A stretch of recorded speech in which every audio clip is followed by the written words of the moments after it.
Magandang araw po sa inyo mga kalakbay. Itago niyo na lamang po ako sa pangalang Dexter. Nakatira dito sa Kabisayan kasama ang aking pamilya. Bali nais ko lamang ibahagi sa inyo ang aking karanasan.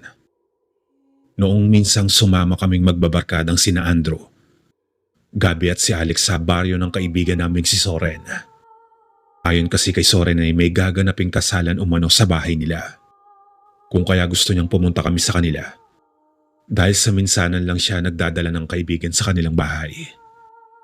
Hindi na kami nagpatumpik-tumpik pa at agaran ng pumayag. Tamang-tama rin naman kasing pare-pareho kaming walang gagawin sa araw ng kasiyahan sa kanilang bahay. Sige tol, go kami dyan. Ngiting wika ni Gabi kay Soren. Natuwa naman si Soren nang marinig niya ang sagot namin. Kaya nung sumapit na nga ang araw ng usapan, kaagad na kaming nagsipagbihis para pumunta sa baryo ni Soren. Excited pa kami ng mga sandaling iyon, kalakbay. Dahil sa iyon pa lang ang unang beses na makakapunta kami sa baryo ng kaibigan namin sa Capiz. Matapos na nga naming magsipagbihis ay kaagad na kaming bumiyahe. Sa tingin ko, kalakbay, ay mga mahigit 2 oras din ang aming biniyahe mula sa nirerentahan naming boarding house. Habang nasa biyahe, ay panay ang tawanan at biroon pa namin. Ang sabi ko pa nga kay Soren, kapag may mga pinsan o kapatid siyang magaganda, ireto niya naman ako dahil sa mabait naman ako at mapagkakatiwala ang tao eh. Sira, ikaw mabait at mapagkakatiwalaan. Nangingiting wika nito sa akin at binatukan pa ako sa ulo.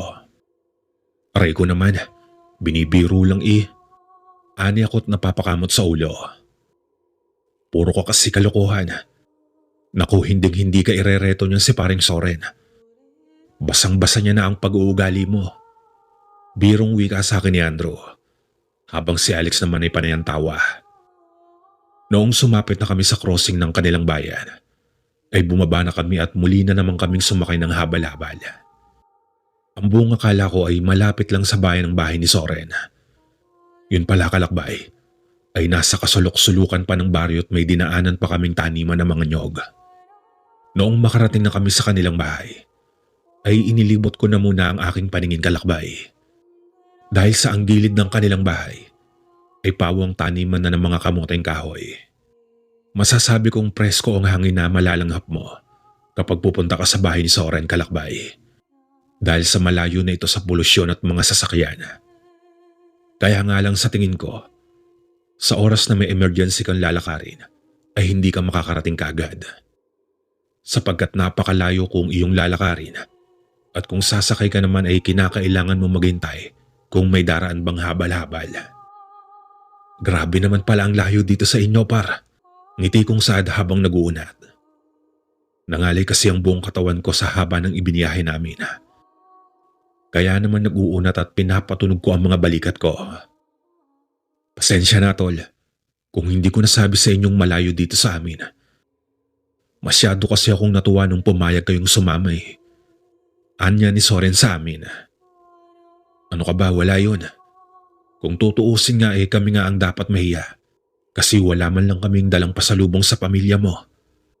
Nahihiyang wika ko kay Soren. Maya-maya pa ay pinapasok na kami nito sa loob ng bahay. Nakita kong nakahiga ang kanyang lolo sa mahabang upo ang malapit sa bintana. Kaya nagmano siya at agarang kaming ipinakilala dito. Nakangiti namang tinanggap ni lolo ang buong kamay ko noong magmano na ako. Nako, dapat sinabi mo ngayon ang dating nyo. Di sana'y ipinaghanda namin kayo ng pagkain. Aniya nito sa amin at kaagad nang tumayo't tinungo ang kusina. Magiliw naman kaming tinanggap ng mga magulang ni Soren at kaagad na silang naghanda ng pagkain. Matapos makapagluto ay pinakain na kami at pinagpahinga na sa kwarto ng kaibigan namin. Kinahaponan ay napagplanuhan naming mamasyal muna. Dahil sa kinabukasan pa naman ang handaan. Kumbaga nauna lang kami sa kanilang bahay, kalakbay. Para may makakatulong sa pag-aasikaso kinabukasan si Soren. Langya ka, bro. Dapat sinabi mong patutulungin mo lang pala kami sa handaan. Di sana'y hindi na muna kami sumama pa. Biro kong wika sa kaibigan namin. Nagkatawanan naman kami at pabirong hinampas ako ni Soren. O ano, saan ang gala natin ngayon? Tanong ko kay Soren. May alam akong pupuntahan natin at panigurado akong mag-i-enjoy kayo roon. Ngiting sambit ni Soren at halatang excited pa ito. Noong tanungin naman namin kung saan pupunta, ang tanging sinabi lang nito ay, basta sumunod lang kayo sa akin. Paniguradong matutuwa kayo sa pupuntahan natin. Sambit nito sa masayang boses. Hindi na kami muli pang nagtanong pa. Dahil sa tumakbo na ito papuntang kusina at nagpaalam sa kanyang ina. Pagbalik nito sa sala ay may bitbit na itong bayong. At nung tanungin ko siya kung ano ang laman ng bayong, nagwika itong pagkain umano iyon. At magdala na rin daw kami ng bisan. Teka, saan ba talaga tayo pupunta, Soren? Nahihiwagaan kong tanong dito. Paano ba naman kasi, kalakbay? Kanina pa ako panay tanong ng tanong, pero hindi naman ako sinasagot nito. Sa halip ay nginingitian lang kami nito at kumikindat pa. Nang makalabas na kami ng bahay ay narinig kong naghabili ng kanyang ina na mag-iingat kami at huwag nang masyadong magpaabot ng dilim. Tumango naman ang kaibigan ko at muli nang nagpaalam ito. Noong mang-aalis na sana kami, nagulat na lang kami nang biglang nasa harapan na namin ng lolo ni Soren na si Lolo Ambo. Kamuntikan pa akong matumba at nagwika ng, Lolo, nakakagulat naman ho kayo. Teka, ano ho bang ginagawa niyo dito? Tanong ko sa matanda. Nakita kong may iniabot itong maliliit na plastik at nung tignan ko iyon, ay nakita kong asin pala yung pinagtsatsagang ibalot. Tinanong ko pa si Lolo Ambo kung para saan iyon. Dahil sa hindi naman yata kami mangunguha ng maasim na prutas. Kung kaya hindi na namin kinakailangan magdala ng asin. Alam mo iho, baguhan pa lang kayo dito. Kaya mas mabuting bitbitin nyo itong asin at ilagay nyo sa inyong bulsa. Proteksyon iyan sa mga masasamang nilalang. Nang sa ganon ay hindi kayo malalapitan ng mga nilalang na yon. Dinig kong paliwanag ni Lolo Ambo. Pero dahil sa hindi naman kami naniniwala sa pamahiin, maliban na lang kay Soren. Kung kaya si Soren na lamang ang tumanggap noon. At sinabing siya na umano ang magbibigay sa aming isa-isa habang maglalakad sa daanan. Makalipas nga ang ilang sandali ay kasalukuyan na kami naglalakad sa gilid ng daanan. Noong makalayo na kami sa bahay nila, ay may dinaan ng bahay si Soren. At ganoon na lamang ang aming tuwa nang makita naming inimbitahan ni Soren ang mga tinatawag niyang pinsan na sina Claire, Myra at si Honey na sumama sa amin. Nagtanong pa ang mga ito kung saan kami pupunta. Pero kumindat lamang si Soren sa mga ito at sinabing alam na raw nila ang pupuntahan namin.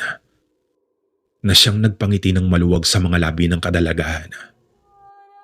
Ang daya mo talaga, tol. Bakit ba ayaw mong sabihin sa amin kung saan tayo pupunta? Reklamo kong wika sa kanya. Paano na magiging sorpresa iyon kung sasabihin namin, di ba? Eh di hindi na kayo may excite kapag sinabi ko. Aniya ni Soren sa amin. Oo nga naman mga tol. Paano nga ba naman magiging sorpresa iyon? Kung sakaling malalaman na natin kung saan pupunta. Tugon naman ni Alex sa amin. Hindi na kami muling umimik pa at nagpatuloy na lamang sa paglalakad. Ilang sandali pa ay napapansin ko na tila ba wala ng kabahayan kaming nadadaanan. Pawang mga nakatayong duhat at balitin na lamang ang aming nakikita sa gilid ng daanan na sa tingin ko pa noon ay pasado 3:00 na ng hapon iyon. Makalipas pa ang ilang sandali ay sobrang namangha ako sa nakita kong napakagandang batis na aming nabungaran matapos naming lumusot sa talahiban. Wow, napakaganda naman dito, tol. Manghangwi ka ako sa kaibigan ko. Maging ang mga kaibigan ko ay ganoon rin ang kanilang nararamdaman. Nakita kong manghang-mangha sila sa mga nakapaligid sa batis na kinaroroonan namin. O ano pang hinihintay nyo? Tara na, maligo na tayo. Tuwang-tuwang wika sa amin ni Soren at nauna na itong magtampisaw sa tubig. Sina Claire naman at Honey ay inilabas ang mga pagkain nasa loob ng bayong at pagkatapos ay nagpasiga. Sa totoo lang, kalakbay, hangang-hanga talaga ako kay Honey. Dahil sa bukod sa napakaganda at maputi, nakikita kong mabait siya at palangiti. Hindi rin ako nito sinusungitan. Hindi tulad ng ibang kadalagahan sa pinagtatrabahuan namin na napakasungit, kahit na hindi naman kagandahan. Pero bago pa man ako lumusong sa tubig kalakbay, ay nagpresenta akong tulungan si Honey sa paghahanda ng mga pagkaing inilagay sa mahabang dahon ng saging. Nakangiti naman ito nagpasalamat sa akin, kaya nginitian ko rin siya at bigla namang kumabog ng ganong kabilis ang aking dibdib. Hoy tol, halika na at mamaya mo na pormahan si Honey. Panunoksong biro sa akin ni Soren. Nasipat kong namumula ang magkabilang pisngi ni Honey, kaya naman agarang kong sinaway si Soren at sinabing, "Oy, huwag kang ganyan tol. Baka mamaya ay magalit sa akin si Honey." Ani ako't napapakamot sa batok. Humagalpak naman ng tawa si Soren at maging ang iba pa namin mga kasamang kasalukuyan nagtatampisaw na sa batis. Noong akmang lulusong na sana ako, bigla kong nasipat ang matandang lalaking may hawak na karit, tapos ay matalim itong nakatitig sa kinaroroonan namin. Nakita kong medyo natatakpan iyon ang naglalakihang dahon, kung kaya hindi ko siya masyadong namumukhaan. Basta't ang nakikita ko lang sa kanya ay nakapambundok iyon na damit. "Tol, kanina pa kita tinatawag. Ano bang tinitignan mo riyan?" Tanong ni Andrew sa akin nang makalapit na ito at agaran tinapik ang balikat ko. Wala tol. Maiksing tugon ko dito. Dahil sa nung ibalik ko ang paningin ko sa matanda, ay wala na iyon sa kinatatayuan nito. Sa isip-isip ko, marahil ay napadaan lang iyon. Kaagad na akong lumapit sa mga kaibigan ko at ilang sandali pa nga'y nawala na sa isipan ko ang matanda at nagkasiyahan na nga kami. Noong makaramdam na kami ng gutom, ay saka pa lamang kami umahon sa tubig at kumain. Pagkatapos ay muli na namang naligo. Magtatakip silim na ng mag-aya si Honey na uuwi na kami. Dahil sa baka maabutan pa kami ng dilim sa daanan. Naku insan, may bali-balita pa naman dito sa baryo natin na may aswang na nambibiktima. Panimulang wika ni Claire habang nag-aayos ng mga gamit at ipinasok yun sa bayong. Naku naman, maniwala ka riyan. Hindi naman totoo ang aswang na yan. Wika pa ni Gabi kay Claire. Nakita kong umingos ang dalaga at sinabing, "Di huwag kang maniwala. Baka mamaya pag nakasalubong mo ang aswang dyan sa daanan, biglang bumahagi ang buntot mo at magtatatakbo ka sa takot." "Ako matatakot? Sinong tinatakot mo? Baka mamaya iyong aswang pa ang matakot sa akin eh." Pagyayabang na wika ni Gabi at ipinakita pa ang braso niyang mamasel-masel kay Claire. Pagkatapos ay tinaraya naman siya ng dalaga. Makalipas pa ang ilang sandali ay tuluyan ng nilamon ng dilim ang buong paligid. Kaya naman binuksan na ng kaibigan kong si Soren ang flashlight na dala. May mga inabot rin siya sa amin na maliliit na plastic at nang tingnan ko iyon ay iyon ang ibinigay ng lolo niya sa amin. Tinanong ko siya kung ano ang gagawin namin sa binigay. "Basta tol, ilagay niyo lang sa bulsa niyo," anya nito. Maya-maya pa ay bigla na lamang kaming nakalanghap ng kakaibang amoy na sumasabay sa ihip ng hangin. Hanggang sa nakarinig na nga kami ng huni ng wakwak. "Yan na nga ba ang sinasabi ko eh. Takbo na!" Pasigaw na utos sa amin ni Claire. Kaya naman agara na kaming kumaripas ng takbo. Pero habang tumatakbo kami, ay hindi ko naiwasang sipatin ang likurang pinanggalingan namin. Sa maniwala man kayo't sa hindi kalakbay, nakita ko ang matandang lalaking may hawak na karit kanina sa likuran namin. Nagbabaga ang mga mata nitong namumula nung matamaan ko iyon ng ilaw at walang humpay ang paglalaway. Mabilis itong kumilos na parang pusang tumatakbo. Kaya naman mas lalo pa naming binilisan ang pagtakbo.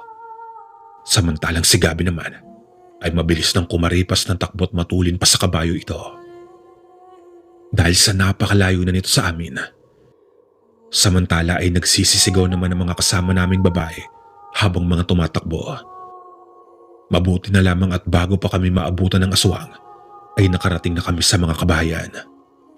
Sobrang lakas ng kaba ang nararamdaman ko ng mga sandaling iyon at para bang puputok na ang puso ko sa sobrang bilis ng tibok. Noong makalapit na kami sa maraming tao, ay saka pa lamang kami huminto sa pagtakbo. Nagtanong naman ang mga nag-uumpukan kung ano ang nangyari sa amin. Kung kaya agarang ikinuwento ni Soren ang mga nakita niya. Nagulat naman ako dahil sa iisa pala ang aming nakita noong lumingon ako.